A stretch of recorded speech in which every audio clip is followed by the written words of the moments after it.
Não pode passar por aqui, tem que passar. Se você passar por aqui, você estrangula aqui. O braço. E aqui também você não pode puxar para trás, né? E nunca no joelho e no cotovelo. Oi gente, beleza? Como é que vocês estão? O vídeo de hoje é patrocinado pela Editora Global.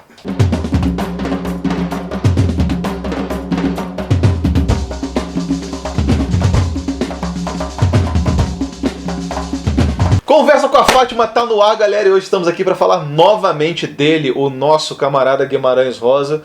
Cara, vamos meter uns elogios superlativos, sem falar o maior escritor brasileiro que já pisou nessa terra. E que jamais pisará nessa terra. Jamais pisará, porque acho que... E que a gente olha e fala, ninguém vai chegar nem perto. Ninguém vai chegar nem perto desse filho da mãe, né, cara? E estamos aí, né? Então a Global viu o nosso vídeo, nosso primeiro vídeo sobre essas histórias. Ficaram muito felizes e chamaram a gente para falar sobre esse lançamento deles, que é o Nurubuquaquá no Pinhém, parte 2 do Corpo de Baile, né? A Global, quando a gente fez o primeiro, eles já tinham lançado a primeira parte, né? Que é o Manuelzão e Miguelinho. E agora lançaram essa Nurubuquaquá no Pinhém. Então aí vai ficar faltando agora só a terceira parte, que é o Noites no Sertão, se eu não me engano, né? Compunha o Corpo de Baile, né? Que assim, originalmente era um livro só, né? E foi dividido... Mas ele tem 2 volumes, era vendido em 2 volumes, é uma coisa meio complicada. Mas assim, para todos os efeitos, a versão que a gente eventualmente acabou conhecendo é essa versão de 3 volumes, que já tinha sido lançada pela Nova Fronteira. Isso, em 3 volumes também, e agora a Global também está lançando. Então, ó, cara, eu achei do caralho essa capa, inclusive. Achei linda, né? Achei uma das capas mais bonitas aí de todos os Guimarães Rosa aí, tá meio como a McCarthy do sertão, mas né, aquela da onça lá da também da onça é maneira. Mas essa aqui tá meio filme americano, assim, né? Como eu gosto de filme americano, eu curti essa capa. Vamos lá, cara. Então, Lucas, tudo bem com você, cara? Como tudo tranquilo. Tranquilo? Certo, Maravilha. O que você achou desse livro que compõe 2 contos e um romance, né? Ele até divide aqui, ele chama o último trecho de romance, né? O que você achou desse livro? Cara, talvez seja a parte do Corpo de Baile que eu mais gosto, assim. Certamente. De longe, assim. E aí as preferências de eu gostar mais de um e você de outro. Mas já é interessante o fato de que a gente tende a pensar o Corpo de Baile como composto por novelas, aí aqui tem os contos e um romance, e esse romance há que se considerar o que está sendo pensado sobre o romance aqui, se é o fato de que é uma história de amor, ou se seria uma coisa referente a uma tradição de romanceiro, né, que aqui já está toda, enfim, acadêmicos têm trabalho aí para 80 anos com essa brincadeira, mas é simplesmente fantástico, assim, porque são três narrativas que tratam sobre trânsitos, então sobre passagens, movimentações, e que são muito filosóficas, assim, as 3. Talvez por isso que eu gosto tanto, que são talvez as mais filosóficas do Corpo de Baile. É interessante a gente só salientar sobre o Corpo de Baile, é que o Corpo de Baile ele foi lançado depois de um hiato de 10 anos do Guimarães Rosa, né? O Guimarães Rosa ficou 10 anos sem lançar nada, e ele estava escrevendo esses contos, essas novelas, assim. Cara, eu tenho certeza que se fosse hoje em dia, cara, o pessoal já ia pegar isso aqui, ia tentar destrinchar em 15 partes, nem tipo em 2 ou em 3, assim, sabe? Assim, cara, vamos explorar isso aí, vamos ordenhar essa tua obra aí, entendeu? Vamos capitalizar em cima. Não era aquele sketch do Ron Atkinson, que é o Shakespeare e o agente literário. O Shake. Aí ele fala, Will, Bill, can I call you Bill? Que ele, tipo, to be or not to be, era uma coisa gigantesca, assim. O cara falou, não, vamos cortar, cara, corta aqui.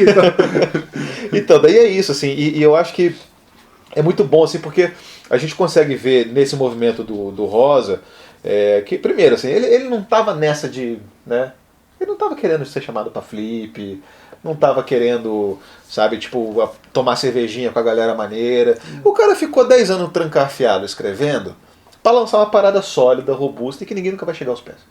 Então a parada é essa. Aqui tem uma história dele de que ele, num congresso lá na Suíça, não foi dos escritores, que parece que o Borges estava, eu não lembro quem que conta que era um brasileiro que estava lá, assim, aí ele chama o cara do lado, o cara tipo um escritor mais novo, E aí ele fala assim, você conhece o diabo e tal? Assim, e aí ele fala, não, eu luto com ele toda noite no tapete, assim, tipo... que é um pouco meio tirando sarro, um pouco meio real, porque ele era um cara excêntrico, né? E isso é um pouco, assim, o trabalho, a labuta narrativa é o que ele está fazendo, assim, linguística, linguagem, filosófica, todos os níveis, assim, e aí leva tempo, né? Bom. E aí ser diplomata ali, né?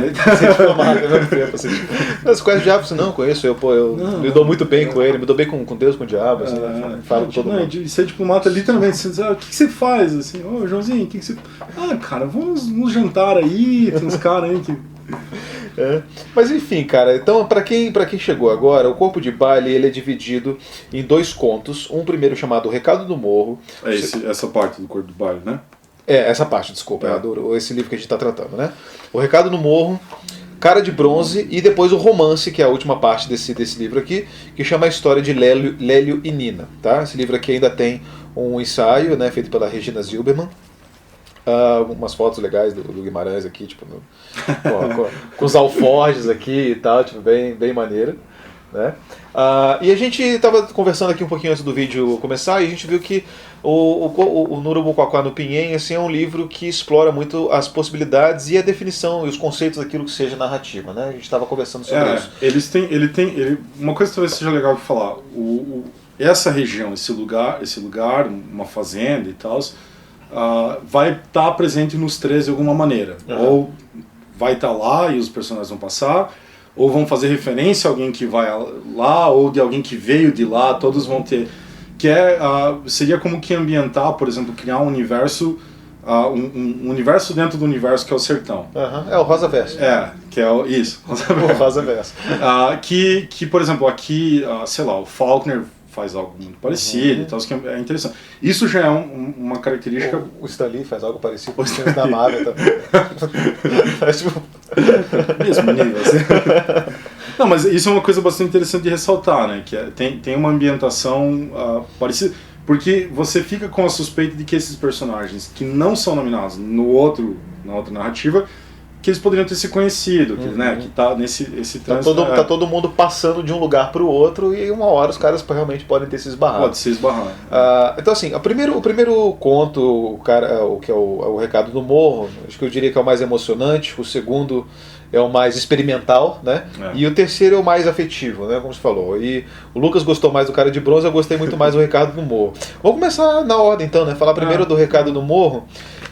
Bom, o Recado do Morro é uma história de alguns boiadeiros que estão sendo levados por um cara grandão, né? Que é o Pedro Orósio. Acho que já começa daí a zoeira deles com o nome, né? É o Pedro Osório, só que tipo mudaram ali o nome Pedro Orósio, carregando aí uns caras meio fidalgo e uns outros assim meio capataz de fazenda e tal. E eles vão encontrando uns caras que são meio louquinhos, uns caras que são meio... gente que mora no meio do mato, né? Numas quiçaças assim. Umas cidazinhas, umas vilazinhas de nada. Assim, e eles têm uma história para contar. E um conta pro outro conta pro outro. E ele não chega a ouvir a história dele. E no meio, alguns desses que eles estão levando junto, esses fidalgos, são estrangeiros. Então eu ia falar disso, né? Porque daí tem... Que não entendem o que eles estão contando, mas querem participar, e aí fica essa... E aí tem um cara lá que, enfim, dá a entender que é sueco, né? Ou dinamarquês, enfim, que é o seu Alkist, né? Alkist ou Alkist, né? Enfim. E assim, essa parada dos nomes dele eu acho demais, assim, né? No último, né, do Lélio e Nina, tem o Sossouza. Você é o seu Souza, né? Claro que é o seu Souza. Mas no mineirês fica o Sossouza. O Sossouza, né? O cachorrinho, né? Que é o Formoso. É o Formoso, né? Mas enfim. Isso aí já foi muito antes do Rufato fazer o Estive em Lisboa e lembrei de você, né? Com o livro lá escrito em mineirês e tal. Não, esse livro aconteceu antes do Rufato. Aconteceu, pode ter certeza. Okay. Inclusive, eu acho que o Rufato se inspirou no Rosa e não o contrário. É uma tese difícil de sustentar, mas talvez você... Eu vou conseguir provar isso, né? Com algumas datas de nascimento, enfim, eu consigo. Mas enfim, primeiro então o Recado do Morro. essa história... Será que a gente dá spoiler do negócio? Com certeza, porque esse Vamos livro dar tá aqui spoiler, desde a com década de certeza. 50. Vocês tiveram aí 50 anos pra ler isso aí, cara, não leram até 50, agora? né? Foi na década de 50 que ele publicou isso aqui. Bicho, Final de 50, né? Acho que sim. Ou começo de 60, né? Mas enfim, vamos ter que dar spoiler, até porque sem dar spoiler a gente não vai conseguir contar essa história direito. Mas bom, o recado do morro, então, o rapaz tá ouvindo ali as histórias que estão sendo contadas um pro outro, e o Pedro Orozio está vivendo meio que alheio a essa história que está sendo narrada, quando ele de repente se toca de que o que está sendo narrado é a história da própria morte dele, de alguma forma. A história de um rei, né, e que vai ser repetido. Porque eles, no trânsito eles vão até um lugar e vão voltar, essa é a coisa. E aí no trânsito eles encontram um cara que está morando lá com uma espécie de ermitão e tal, que estava morando no meio do mato, literalmente, vivendo meio... as coisas que a natureza dá pra gente. E ele tem um irmão que ele está indo visitar e ele fala que teve um recado. Ele parece biruta, assim, mas ele tem essa coisa que é um pouco mística, né? Que é ele, por viver da natureza ali, tá naquelas condições, tem um ar um pouco espiritual nele. E ele fala que tem um recado do morro. E por onde eles estão passando, o morro tá lá e eles contornam, né? Então eles não passam pelo morro, mas ele que escutaria. Só que ele não conta pra eles o que é exatamente o recado do morro. E aí ele vai passando, eles encontram com o irmão dele, eles encontram com outras pessoas loucas e vai ficando aparente que esse recado do morro está sendo passado para todo mundo, menos para ele. Assim, ele é o único que não está recebendo. Que ele vai receber no final, a gente vai dar spoiler. Vamos dar spoiler. Né? Mas aí, enfim, no final das contas, o recado do morro é a história de um rei que é traído por 7 súditos, 7 cavaleiros, que levam ele para um canto e matam ele. Né? E o Pedro Orozio, que é um cara descrito como um cara grandão, um cara que é extremamente atraente para as mulheres. Que né? corresponde exatamente à imagem do rei, porque é isso que a lenda... E a imagem medieval do herói de uma maneira geral. Assim, né? A imagem de um cara grande, alto, bonito, parará, valente acima de tudo e virtuoso, né? De alguma forma, porque ele recusa a mulher, ele não quer saber, ele tem uma missão, ele só quer andar para um lado e para o outro, ele não pensa em lazer. Até pensa em será que eu deveria me casar? Mas o pessoal pergunta para ele assim, ei, o que você vai fazer? Vamos beber com a gente? Eu falo assim, não, tô pensando aqui em trabalhar, arar uns negócios e tal, né? O cara só pensa em trabalho, né? Quer dizer, a virtude em pessoa, assim. Só que ele é um cara bruto, um cara do campo e tal. E aí ele está numa festa, a cena final é uma festa em que os amigos ali estão, você começa a perceber mais bem pro final do livro que os caras estão lentamente conspirando para matar o Pedro Orozio. E aí levam ele para afasta-se ele da festa, né? Tá todo mundo bebendo, querem que ele beba também para ele ficar um pouquinho mais borracho e né, não conseguir lutar tanto. E ele se toca, né? De repente ele se toca de que esse era o recado do morro, e no que ele se toca do recado do morro, a galera vem e ele, né, já junta, né? A galera fala, o cara percebeu, mata logo, né? E ele fala, aqui não, bicho. Daí ele começa tipo, a rebocar todo mundo na porrada e se manda, né? E a história termina assim. Lucas, o que essa história, como do final, diz pra gente sobre o ato de narrar, considerando a outra história do morro, então?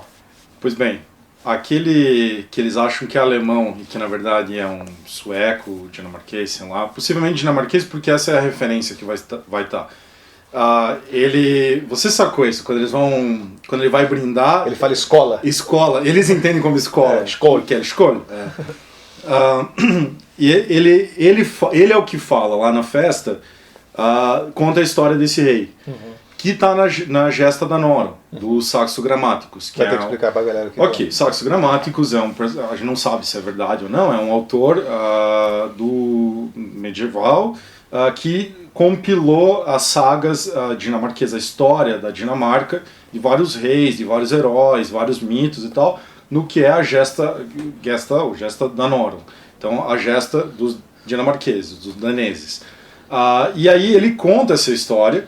E então, desde o começo você começa a perceber que o morro, na verdade, não estava falando nada que não fosse o eco dessa história.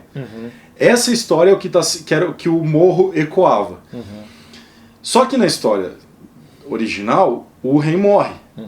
Na história que o Guimarães está contando, o cara não morre. E quando eu li, eu fiquei, cara, peraí, eu volto, eu leio de novo o negócio. Ele não morreu. Ele renovou a história. Ele completamente alterou o negócio. Ele recebe o recado do morro e agora o recado do morro é a própria, vamos dizer, sustentação da narrativa, da continuidade narrativa. O Rosa está fazendo isso o tempo todo. O que sobra pra gente se não narrar? Não é? O que os caras fazem lá no sertão? Se eles cuidam da vida deles, do gado, não sei o quê, e contam história um pros outros. E ele fala, a minha diferença é que eu escrevo, eu não conto.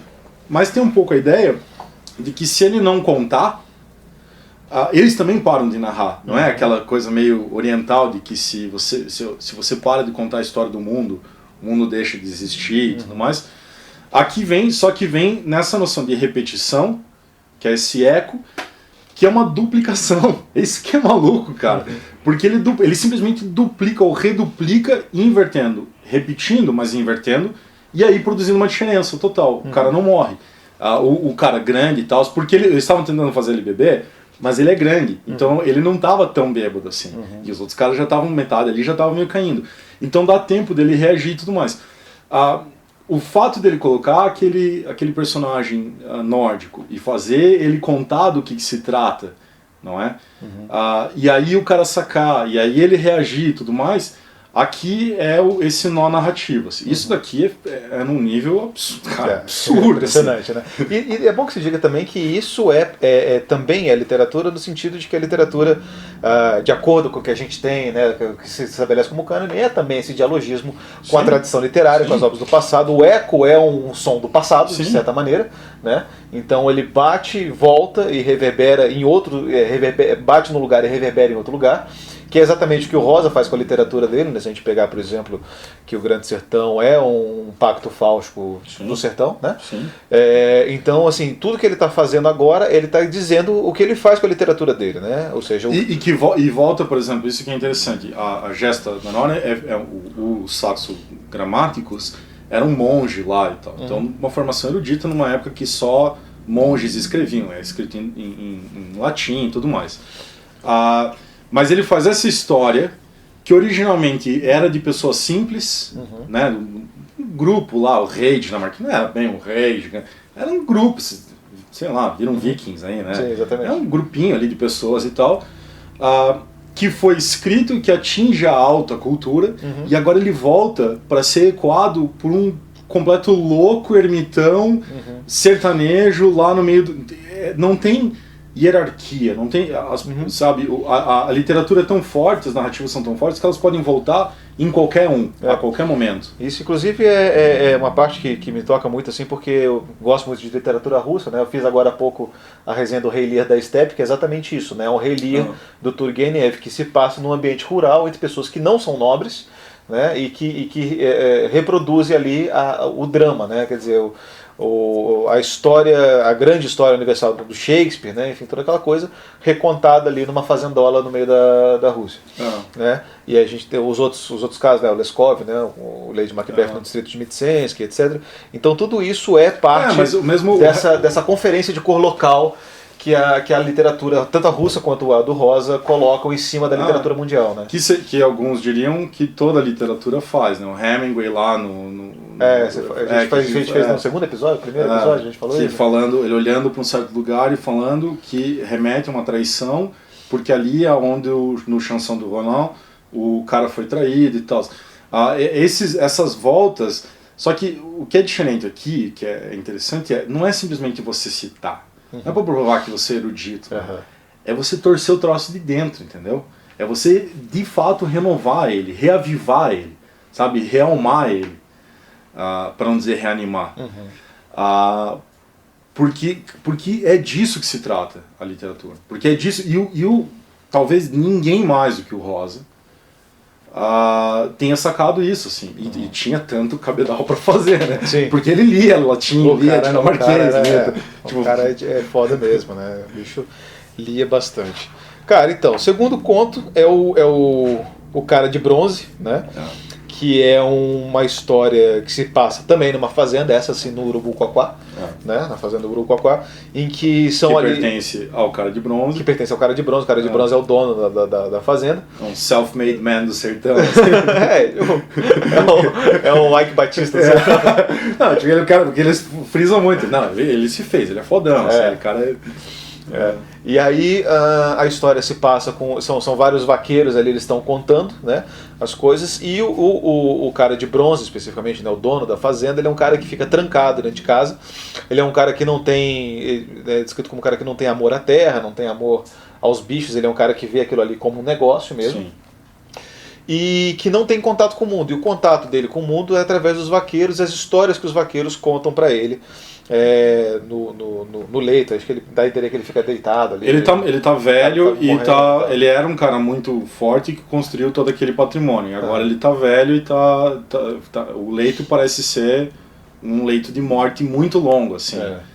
E aí os vaqueiros ali estão contando, e um especificamente deles, que é o tal do Grivo, é um cara que é enviado, né, por ele para buscar o quem das coisas, né? Contava para ele o quem das coisas. E essa história ela é contada com um hibridismo de estilos muito louco, assim, né? Tem marcação de rúbrica de teatro, tem marcação de roteiro de cinema. Com planos e etc.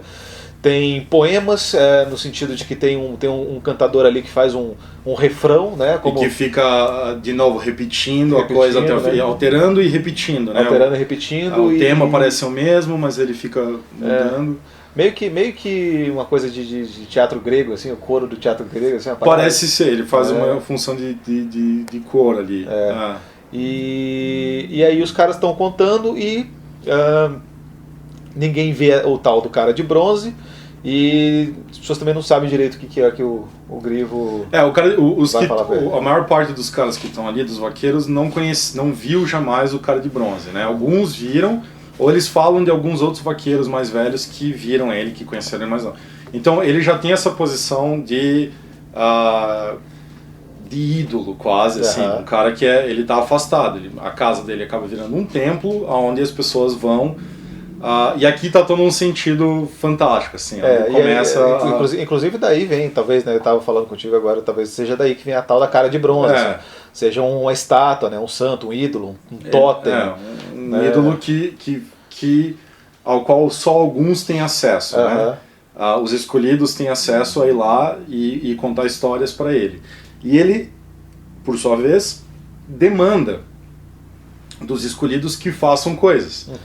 Sobretudo que saiam no mundo, e aí é o fato do Grivo, né? O Grivo é o escolhido para ele, para sair no mundo. A princípio eles acham que é para ir lá buscar uma menina, ou para ir visitar a fazenda de onde ele saiu, né? O cara de bronze, onde ele teria o lugar de origem dele. E aí aos poucos eles vão vendo que na verdade o Grivo tinha vamos dizer, a obrigação de sair e voltar e contar as coisas para ele, ver aquilo que ele não podia mais ver, ou mesmo aquilo que se ele pudesse ver, ele não veria. Essa é, de novo, a torção da coisa. Mesmo que o cara de bronze tivesse são e bem, ele ir lá não faria com que ele visse necessariamente. Ele precisa dessa mediação. Outro papel da literatura é o subjetivismo que é inerente ao olhar, mesmo que seja um olhar de cronista, por exemplo, né? O jeito como as pessoas veem não é o mesmo. E que, no caso do Grivo, tem uma coisa especial, porque o Grivo é matuto, é espertão, ele é inteligente, tem alguma coisa diferente nele que os próprios outros vaqueiros sacam. Assim. Eu leio. Por favor. Tem uma parte aqui, porque o Io Jesuíno Filósio, que é, de novo... que é onde tá correndo... Por que você gostou desse nome? Porque parece ser filósio, né? Tipo, filósofo. Faz por saber como é que o pobre do Grivo deu para entender, para aprender essas coisas. Aí o vaqueiro Calixto responde: aprendeu porque já sabia em si, de certo, amadureceu. Então, sabia em si, estava nele, já tinha, mas amadureceu, não é? E aí vem o vaqueiro Abel que fala: o Grivo, ele era rico de muitos sofrimentos sofridos passados, uai. ele tinha uma qualidade inerente a ele. Cara, porque aqui ó, ele começa, como que ele deu para entender? Entender aqui é como é que ele deu para conhecer as coisas no seu âmago. E aí ele sabia em si, mas ele amadureceu. Como que ele amadureceu? Nos sofrimentos sofridos passados, quer dizer, a experiência que, conjugada àquilo que ele já tinha em si, faz com que, eu usei a palavra aqui pra gente usar, porque, enfim, transubstanciou a experiência na possibilidade de, por exemplo, ver o que o cara de bronze chama o quem das coisas.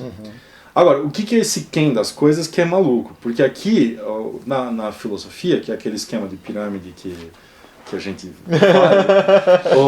Você ficou ofendido? Não, eu acho engraçado. A minha mulher faz mestrado em arqueologia, que é exatamente isso. O cara que estuda egiptologia, ele vai ensinar alguém que estuda egiptologia. Tipo, acaba ali. Não, mas a Nicole tá escavando umas paradas lá. Ela faz coisas bem relevantes, eu não faço. Ela tá escavando umas paradas. O dia que o filósofo botar a mão na terra, entrar a terra assim debaixo da unha, aí a gente começa a conversar sobre o cara não pode pegar sol direito, né? Não, mas aqui tá o que se chama de ontologia, né? Que é pelo ser, perguntar pelo ser das coisas. Só que quando a gente pergunta pelo ser das coisas, a gente pergunta o que é, qual é, como é, e o Rosa está falando aqui de um quem das coisas. O quem das coisas faz a gente pensar num panteísmo, quer dizer, Deus é tudo, mas um panteísmo de ordem pessoal, personalista. Quer dizer, as coisas têm quem, elas são sujeitos, elas têm, né? E o Grivo é o cara que consegue ir lá e teoricamente ver e poder contar o quem das coisas. Agora, de novo, aqui vai dobrar em cima daquela dobra.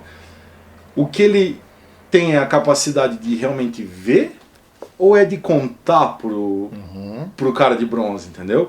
E se o cara de bronze é um ídolo, se ele é essa figura que fica lá no templo e tudo mais, o Grivo conta pro cara de bronze ou conta para si mesmo? Que é essa que você tinha falado, conta porque ele conta e o cara tá morrendo, não é? A característica do ídolo das estátuas, por exemplo, gregas, né? Ele tá mezzo vivo, mezzo morto, né? O cara tá ali porque o Deus nunca pode estar completamente revelado e completamente abscôndito, não pode estar nenhum dos dois. E o cara de bronze tem isso. Tem isso. E essa coisa que você falou, né? Ele amadureceu. Como é que a gente amadurece, né? Se não contando pra gente mesmo as coisas que a gente viu, as coisas que a gente viveu. Sofrimento passado, né? Sofrido passado. Sofrido passado. Então esse ato de narrar é também um ato de amadurecer, é um ato de se conhecer e é também, de acordo com a alegoria aqui que a gente viu no cara de bronze, é uma forma de rezar, né? É uma forma de você entrar em comunhão com alguma coisa maior, né? Da sua maneira, né? Da sua maneira muito, muito particular, né? A espiritualidade das pessoas é sempre uma experiência particular, embora os guarda-chuvas das religiões tendam a abarcar, né, a experiência das pessoas como uma coisa coletiva, mas é sempre um ato individual, sempre um movimento individual. E ele, contando isso, coloca esse individualismo dele sobre a experiência que ele teve, sobre as coisas que ele viu, né, o que faz dele único, né, portanto, diante dos vaqueiros, o que faz dele único diante do cara de bronze, se é que ele existe, e o que faz dele uma pessoa que reza como quem escreve. Né?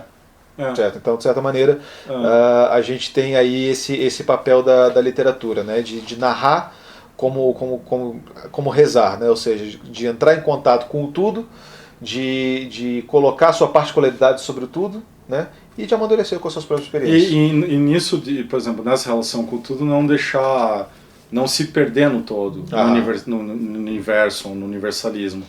Preservar a singularidade, né? A narrativa só acontece se tiver singularidades. Se caso contrário, ela começa a virar caricatura, começa a virar, né, qualquer outra coisa que tá de sobra por aí, né? Ok, justamente.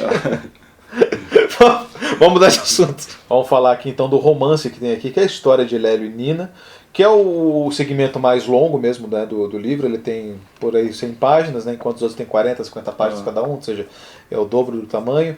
E por acaso, tipo, a história que menos acontece coisa assim, né? É uma rotina, né? Tipo, é um cotidiano e tal. Na história de um cara, né, que chega numa fazenda, a fazenda do Pinhém, né, que estão no Urubucoquá, no Pinhém. Que vem, parece, da região do Urubucoquá, que tem relações com o pessoal do... Aquilo ali, né, norte de Minas ali, né? E ele diz que ele vem da Bahia, né? Ele diz que ele vem ali da região de Paracatu. Uma coisa que eu esqueci de falar pra você, que eu achei super divertido nesse livro, que é o seguinte. Esses caras, eles são assim, norte de Minas, sul da Bahia e tal, né? A família da minha avó é de Cícero Dantas, no interior da Bahia ali. Até essa semana, perdi meu último tio-avô aí, tadinho. Morreu com 94 anos, que a família dura bastante, né? E eu lembro de quando eu era criança, o meu bisavô, assim, eu corria pela casa, assim, e meu bisavô, eles clamavam assim, ô Diogo, e os caras falam Diogo aqui, porque Diogo então eles... é tipo, ô moleque, não sei o quê, né? O Diogo é tipo o piar deles, assim, né? E eu li isso e falei, caralho, é daí então que vem o bagulho, né? E aí eu, né, liguei. Fazendo uma referência, assim, grande a um capeta em forma de guri, né? Que é o Diogo, o nome dele, lembra? É mesmo? É, do Hermes Renato. É Diogo. Aí, pô, referência. Isso aí você só vai ver no Conversa com a Fátima, cara. É, um clássico. Isso aqui, assim, ó, Guimarães Rosa e Telaclés vai rolar só aqui no Livrada, cara. O resto pode tentar, mas não vai chegar. Olha lá o Diogo, tá dando tiro, aquele filho da puta. Tá aí então, né, cara? Assim, o Hermes Renato também dialoga aí com certeza. Com essa tradição oral do vaqueiro, né, e tal, com tudo isso. Eu acho que boa parte da genialidade. A gente vai fazer um dia um Conversa com a Fátima sobre Hermes Renato. Sobre Hermes Renato. E eu acho que a gente pode explorar um pouco dessas coisas, né? Da onde que eles tiraram, né? Esses nomes, né? Cara, os caras escrevem melhor que muito romancista. Da onde que eles tiraram, assim, esses nomes, assim, tipo, o campeonato de caixote lá, o negro da porra. De onde vieram essas coisas? Vamos discutir um pouco sobre isso depois. Na história de Lélia e Nina, então, chega esse vaqueiro, que é um vaqueiro que ele tá chegando na fazenda do Pinhém, vindo do norte, né, vindo da Bahia. E ele vem com um cachorrinho, né, ele vem seguindo um cachorrinho que acha ele só acha a fazenda porque o cachorrinho começa a seguir ele e o cachorro leva ele para essa fazenda. E o patrão deixa ele ficar trabalhando ali no gado e ele tá ali, na verdade, para esquecer um amor impossível, né? Ele amou muito uma mocinha, né, a Linda lá de Paracatu, que era filha de gente granfina e tal, que não aprovava o casamento. Que na verdade ela nem sabia que ele gostava dela, ele gosta dela à distância. À distância, exatamente. Ele acha que não vai ter chance, porque ele é um vaqueiro humilde, ela visivelmente é rica, e aí ele até pensa, ele fica se martirizando, puta, deveria ter falado e tal. Fica uma fixação com, né, foot fetish lá, que é legal, assim, que ele fica o pezinho dela, não sei. Mas, enfim, isso é interessante, que ele ama ela distante, ele é platônico ali já, assim. E aí ele tá ali tentando, e ele conhece os vaqueiros ali e tal, ele é tratado como um cara bom desde o começo. E ele conhece as mulheres que tem ali, que são poucas, né? E algumas já estão até prometidas de casamento e tal. E tem as tias também, que são as duas prostitutas, que é a Tomásia e a... esqueci o nome da outra. Que é uma negra e outra branca, né? Aparecida? Eu esqueci. Elas não são exatamente prostitutas, elas são prostitutas... fazem por... Eles dão coisas pra elas. E aí elas, tipo, aliviam eles. Assim. Isso, sim. É tipo youtuber, só que na prostituição, assim. Em troca de mimos e tal. Assim. E ele acaba travando conhecimento com a dona do cachorrinho, que traz ele pra fazenda, que é a Rosalina, a Lina, no caso, que é uma senhora já muito idosa, com quem ele começa a conversar bastante, né, e se sente à vontade para abrir o coração, para falar tudo aquilo que ele sente, né, dos amores dele e tal. E eles vão fazendo uma amizade, assim. Não chega a ser tipo ensina-me a viver da vida, mas é uma coisa assim, tipo de amizade mesmo, né? Assim, não até a galera acha que tá na maldade, né? O cara tá querendo... Não, é que ele tá todo sofrido, né? Ele tá ainda com o dor de amor lá da menina. E aí quando ele chega, a mulher saca ele, assim, essa senhora, né? Ela saca ele, ela percebe. E ela começa a dar umas real pra ele e o cara, opa, gostei de ficar aqui. Assim, ela fala, fica aí, filho, eu vou fazer uma comida e tal. E ele vai ficando, dorme aí na rede. Ele vai ficando, porque no fundo o que você percebe que ele estava buscando era se conhecer e que alguém conhecesse ele. Assim. Ele é O pai dele morreu e a mãe acho que também, né? Então ele é meio que um órfão. Assim, Sim, é um cara carentão, né? Um cara que precisa de um charmeguinho, assim, de alguém que chega e fala, deixa eu fazer, derrama aí na rede, deixa que eu faço uma coisa. Porque a vida do vaqueiro é uma vida bruta, assim, né? Bruta e sistemática, né? Como diz a música lá. E aí essa amizade dos dois vai dando para ele essa iluminação mesmo, né? De novo, sobre quem ele é e tal. Isso ao longo de um ano mais ou menos, né? Que vai passando assim, passa um bom tempo. E eles ficam amigos no final das contas e no final do livro eles vão embora juntos. No meio disso ele flerta com diferentes mulheres. Todo mundo, na verdade. Né? Não, ele as tias, obviamente, e com a mulher que era, na verdade, amaziada com outro vaqueiro, quando o outro vaqueiro vai... Que é a Gini, não é? É Gini o nome dela? Gini. Gini. Gini. E aí quando o cara vai viajar, ela é muito lasciva, ela é muito, né? Chama ele, fala, vem cá, deixa eu te falar um negócio aqui rapidinho. Né? Bom, aí o cara... e aí mas ele se sente mal, porque ele é amigo do cara, o cara também é amigo dele, mas o relacionamento dele já não estava bem, do casal, né? Mas é com ela, assim. Aí ele tem promessas com as outras meninas, né? Que são e aí fica uma troca dele com outro cara, o cara fala que essa é prometida, mas aí chega uma outra que é mais bonita, e os caras querem trocar ali e tal. E ele fica nesse vai e vem e acaba que não fica com ninguém, assim. Ele até chega a ficar perto de noivar com uma delas, mas não finaliza. Todos esses procedimentos a própria Lina incentivava. Falou, não, tal menina é muito boa, não sei o quê. E ele vai conversar com as meninas na casa da Lina, tal, que tá ali.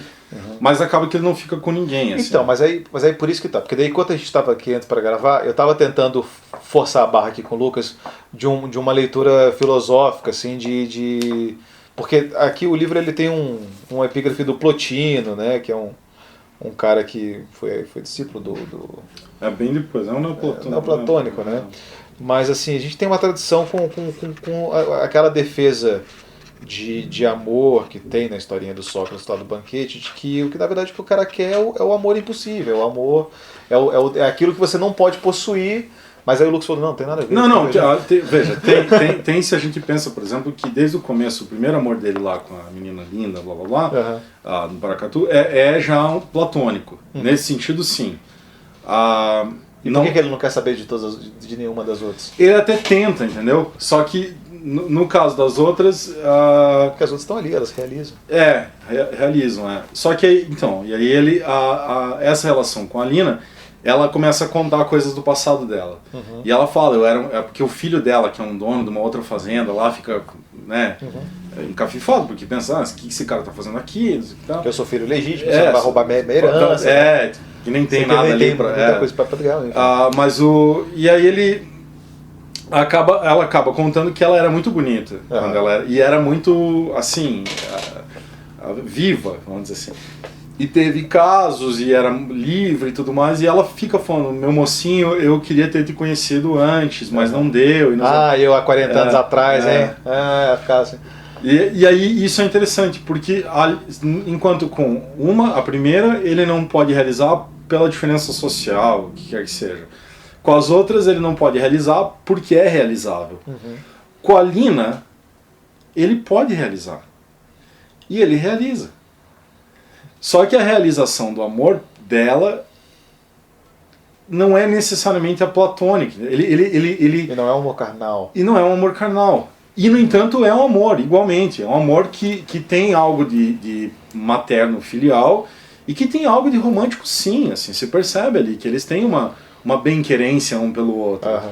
Mas tem esse descompasso cronológico, né? Que ela mesma entende, que ela fala, eu não quero ser um peso para você, eu não quero ser... Né? Que é mais ou menos aquilo que o J. Cole fala naquela música No Role Models, né, que saiu no 2014 Memory Force Lane, que ele fala My only regret was too young for Shadi Yadu, né, quer dizer, tipo, a única coisa que ele realmente se arrepende na vida é de ter sido novo bastante para não namorar a Shadi. Mas isso aí é uma parada meio que todo mundo compartilha assim com ele, né? Acho que daí que vem a beleza da música, né? É universal, né? Todo mundo, assim, não, o Lucas não, porque o Lucas é casado. Murilo, você não gostaria de ter namorado a Xadê, cara? Assim, eu acho que todo mundo gostaria de ter namorado a Xadê. Sabe quem que o Murilo parece que gostaria de ter namorado? A Christina Ricci. Você gostaria de ter namorado a Christina Ricci? A Vandinha da família A Adams? Vandinha da família.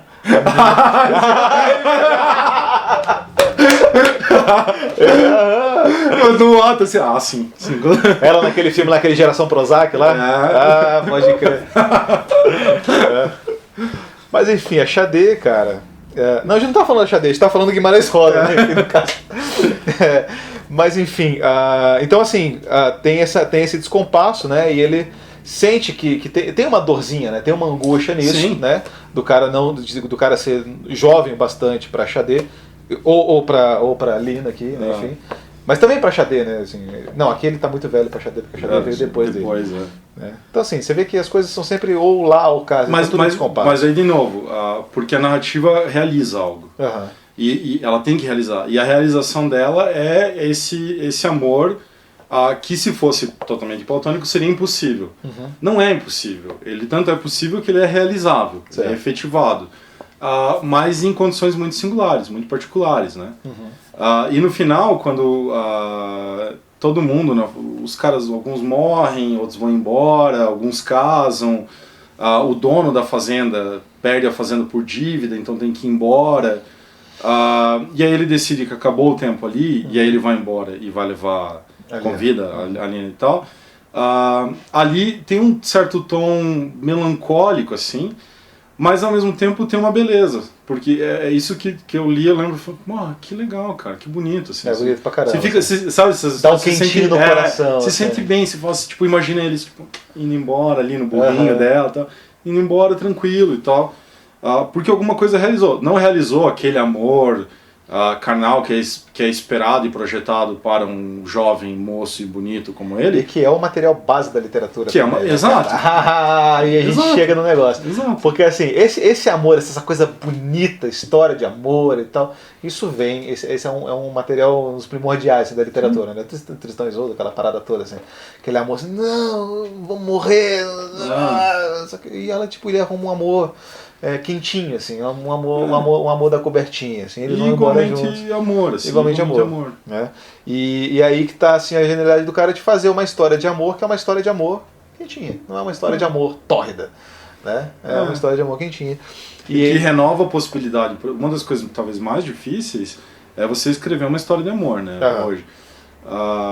Há muito tempo já, mas hoje tanto mais. E aí o cara vem e fala assim, não, então beleza, eu vou fazer. E torna possível de novo. Sabe, tipo, agora é de novo possível. E de novo, o que eu tô falando, ele não recai em transformar essa história em simplesmente uma projeção materno-filial. Entende? Resguarda ali na singularidade da relação deles, uma multiplicidade de atravessamentos.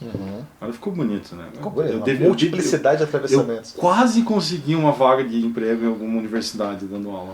Olha, ficou perto. Assim. Escreve multiplicidade de atravessamentos. As possibilidades narrativas na obra de Guimarães Rosa, por Lucas Lazzaretti. Agradeço ao meu amigo Ira Hanaka, por favor. Pelo menos agradecimento. Assim, então, assim, e a Christina Ricci. Cara, acho que discutimos mais ou menos esse livro.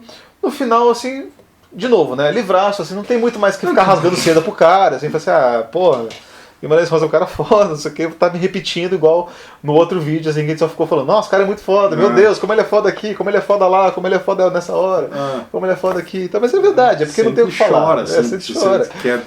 Se você quer ser romancista, um dia, leia isso aqui, pra você ver onde você nunca vai chegar. Assim, não, mas é verdade, cara, desculpa, mas é verdade. Assim, você consegue imaginar alguém, cara, na literatura brasileira hoje em dia, arranhando o dedo do pé do Guimarães Rosa? Não dá, cara. O cara é muito... Deve ter muita gente que acha que sabe fazer isso, que consegue. Agora, que tem, não tem, cara. Não tem mesmo fora, assim. Você... Aqui tá o oitavo Dan, assim, o cara tá no oitavo Dan, outro nível. Acho que até esse pessoal fala, a gente tava falando, eu e o Lucas, a gente tava falando sobre os pontos de proximidade, né, entre o Joyce e o Guimarães, mas são processos diferentes, né, como você falou. Tem ali o neologismo, tem esse estudo com a linguagem, tem uma questão, religiosa, espiritual, erudita, cultural por trás. mas os procedimentos são bem diferentes, as intenções são bem diferentes e tal. Eu entendo que tem essa proximidade porque muitas vezes é tão extremado os dois nas suas próprias produções que aí a gente tenta achar alguma coisa para comparar. Mas cara... E o Rosa tem, acima de tudo, esse ouvido atento pro mato, pro sertão, né, cara? O conhecimento dele de árvore, de bicho, da lida da fazenda, do falado. Aí tem sempre um que vem assim, não, mas isso ele foi estudar e pegou dicionário. Cara, você pegou dicionário? Você pegou dicionário? Isso aí qualquer um faz, cara. Faz então. Vai lá, faz. Mas de pegar assim, os diferentes sotaques, né? Essa coisa do cachorrinho formoso, né? Que chamam de Formoso, Formoso, né? Ou Souza, ou José Jorge, que é o outro cara também, assim, José Jorge. Isso é da fala, cara. Você tem que estar atento, né? O que é você, tipo, o dinamarquês brinda a escola, você ouve escola. Né? O cara não sabe o que significa. O cara não sabe, né? Então mas é isso que, né? O cara tem que desaprender dinamarquês, porque com certeza o Guimarães Rosa sabia arranhar no dinamarquês, mas ele finge que não sabe para poder escrever aquilo que o sertanejo ouve, né? Isso é fora também, porque é a arte literária de você, sei lá, fingir que você não sabe as coisas, né? Tipo, se colocar mesmo no lugar das pessoas. Não ser o caminhoneiro que lê Flaubert, né? Como você estava falando lá. That is sound ligado. Não, ele sabia dinamarquês porque ele lia o Kierkegaard no original, ele diz isso. Né? E ele morou na Alemanha, falava super bem alemão, sabia, né, ele fala lá. Mas a questão não é só você saber a língua, não é? É o que se faz com a coisa, assim, com o acesso que você tem. E aqui que tá Porque você, de novo, você falar de um caminhoneiro que lê Flaubert, sei lá, alguém, ou você fazer o cara mencionar, sabe, física quântica, aí você vê claramente que ele pegou um manual, o cara foi lá, leu o Richard Feynman, o QED lá do Feynman, daí ele agora sabe um pouco de foto, né? Ele vai escrever, assim, mas você vê que é artificial, sabe? No Rosa nada é artificial, cara. Mesmo quando ele tá forçando ser artificial, que às vezes ele faz de sacanagem, como acontece aqui no Cara de Bronze, essa coisa do cinema, ele parece artificioso, assim, puta, eu tô brincando. Mas ele tá tirando ele não é tirando sarro, ele fala, veja, é assim que se usa, cara. E aí não tem, aí tem que ser abençoado mesmo, acabou, né? É isso aí. Então, cara, estamos aí. Discutimos então hoje no Urubuquaquá, no Pinhém, né? Queria agradecer o Lucas por mais essa contribuição valiosíssima aí, cara. Eu acho que, né, os fãs do Livrado agora acho que são essencialmente seus fãs, né? Porque você é o cara agora, você é o cara do Livrada. E eu agradeço muitíssimo, cara, pelas suas contribuições e agradeço pra caramba também pra Editora Global que bancou mais esse episódio aí do nosso quadro mensal. Então, editoras, a gente reforça o convite, editoras que queiram fazer isso aí, cara, enche o saco das suas editoras pra gente falar de uns outros livros massa aqui. Ajuda a gente lá no nosso Catarse também. A gente está fazendo a arrecadação, começando a arrecadação do mês agora. Se inscreva no canal, dá um joinha e é isso. Um abraço, galera.